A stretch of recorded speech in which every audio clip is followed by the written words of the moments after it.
আজকে 6 বছর বিয়ের পর একসাথে থাকার পর কলকাতায় একটা নিজের বাড়ি এবার নিজের শহরে নিজের একটা ছোট্ট আস্তানা হওয়াটা খুব দরকার, আর সেটাই আজকে আমাদের ড্রিম কাম ট্রু।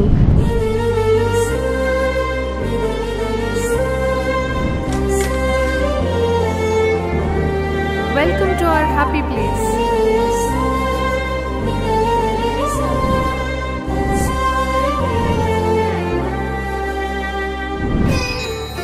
ভীষণ হ্যাপি মোমেন্ট একটা। তোমার খুবই ভালো, খুবই নস্টালজিক লাগছে, খুবই ইমোশনাল একটা মোমেন্ট। প্রথমবারই সবার জন্যই আই থিঙ্ক স্পেশাল, আমাদের জন্য খুবই স্পেশাল।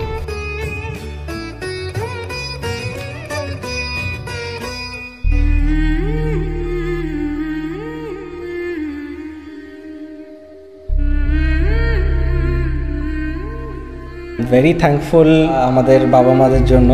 আমার শ্বশুর শাশুড়িও খুব হেল্প করেছেন আমাদের বাড়িটা সেট আপ করায়।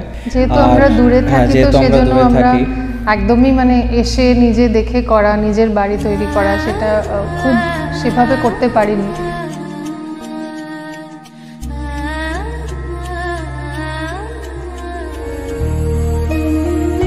আর এখন looking forward to build this new home together and maybe a happily ever after.